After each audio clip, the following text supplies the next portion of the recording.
AP రాజకీయాలు షర్మిల కేంద్రంగా ఆసక్తికరంగా మారాయి. వైఎస్ షర్మిల ఏపీ రాజకీయాల్లోకి అడుగుపెట్టడం ఖాయమైంది.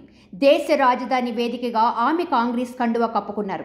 ఏఐసీసీ అధినేత మల్లికార్జున ఖర్గే, కాంగ్రెస్ నేత రాహుల్ గాంధీ సమక్షంలో కాంగ్రెస్లో చేరారు. ఇకపై ఆమె ఏపీ రాజకీయాలపై పూర్తి స్థాయిలో దృష్టి సారించనున్నారు. ఆంధ్రప్రదేశ్ కాంగ్రెస్ కమిటీ చీఫ్గా షర్మిల నియామకమయ్యే అవకాశాలు లేకపోలేదు. ఏపీలో ఉనికి కోల్పోయిన కాంగ్రెస్ పార్టీకి మళ్లీ వైఎస్ కుటుంబం వల్లే పూర్వ వైభవం దక్కుతుందని కాంగ్రెస్ భావిస్తుంది. ఉమ్మడి ఆంధ్రప్రదేశ్లో ఒకప్పుడు కాంగ్రెస్ ఒక వెలుగు వెలిగింది. వైఎస్ రాజశేఖర రెడ్డి హయాంలో 2 సార్లు అధికారంలోకి వచ్చింది. అయితే అది ఇప్పుడు గత వైభవంగా మారింది. ఇప్పుడు కాంగ్రెస్ ఉనికి చాటుకునే స్థితిలో ఉంది. ఇలాంటి తరుణంలో వైఎస్ బిడ్డపై కాంగ్రెస్ ని పటిష్టం చేయడానికి బాధ్యత ఉంది.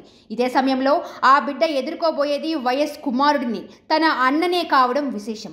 ఇప్పుడు ఏపీలో వైఎస్ వారసత్వం కోసం పోటీ జరుగుతున్న పరిస్థితి కనిపిస్తుంది. ఇలాంటి తరుణంలో వైఎస్ భార్య జగన్, షర్మిల తల్లి విజయమ్మ ఎవరికి మద్దతు ఇస్తుంది అనేది కీలకంగా మారింది. వైఎస్ జగన్ వైసీపీ అధినేతగా మరోసారి అధికారం కోసం ప్రయత్నాలు చేస్తున్నారు. తన భర్త ఆశయాలను ముందుకు తీసుకెళ్తున్నాడని షర్మిల నమ్ముతుంది.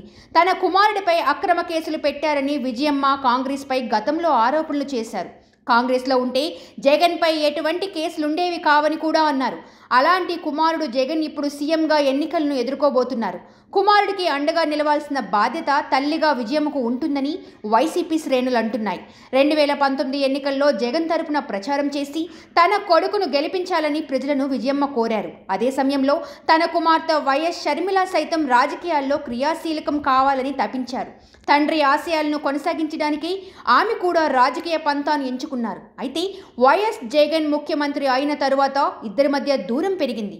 దానికి కారణాలు ఏంటి అనేది బయటికి రాకపోయినా అన్నా చెల్లెళ్ల మధ్య గ్యాప్ ఉందన్నది స్పష్టమైంది. ఇక తెలంగాణలో షర్మిల పార్టీ పెట్టినప్పుడు వైఎస్ విజయమ్మ ఆమె వెంట తిరిగారు. తెలంగాణలో తన కొడుకు జగన్ పార్టీ లేకపోవడంతో ఆమెకు పెద్దగా కష్టమనిపించలేదు. అందుకే షర్మిలకు మద్దతిచ్చారు. ఆమె సభలకు సైతం హాజరయ్యారు. షర్మిల విజయం సాధించాలని ఆశీర్వదించారు. కానీ చివరకు షర్మిల పోటీ చేయకుండా పక్కకు తప్పుకున్నారు. కానీ ఇప్పుడు పరిస్థితి మొత్తం మారిపోయింది. వైఎస్ షర్మిల కాంగ్రెస్లో చేరారు. ఆమెకు ఏపీ కాంగ్రెస్లో ముఖ్య పదవి ఎంపిక చేశారన్న ప్రచారం జరుగుతుంది. ఏపీ ఎన్నికల్లో వైఎస్ షర్మిల జగన్కు వ్యతిరేకంగా ప్రచారం చేయాల్సి ఉంటుంది. ఇప్పుడు విజయమ్మ ఎవరి వైపు ఉంటారు అనేది కీలకంగా మారింది. ఈ విషయంపై చర్చించేందుకే జగన్ వైఎస్ విజయమ్మను కలిశారనే ప్రచారం సాగింది. కానీ ఆమె ఇద్దరికీ సర్దుకుపోవాలని చెప్పి చూస్తుందే కానీ ఎవరిపైనా ఒత్తిడి తెచ్చే ఛాన్స్ లేదు. అలాగే కష్టకాలంలో తనకు తోడుగా నిలవాలని షర్మిల కోరవచ్చు. అందుకే వైఎస్ విజయమ్మ ఇద్దరి విషయంలో ఏ నిర్ణయం తీసుకుంటారన్నది చర్చనీయాంశంగా మారింది. గత 2 ఏళ్లుగా విజయమ్మ షర్మిలతోనే ఉంటుంది. ఆమెకి మద్దతుగానే ఉంటుంది.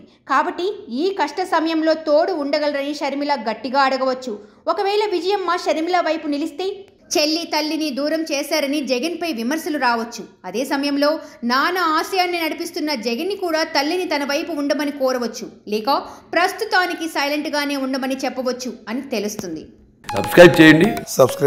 Please do subscribe to. Please like, share and subscribe to top Telugu TV. Top Telugu TV.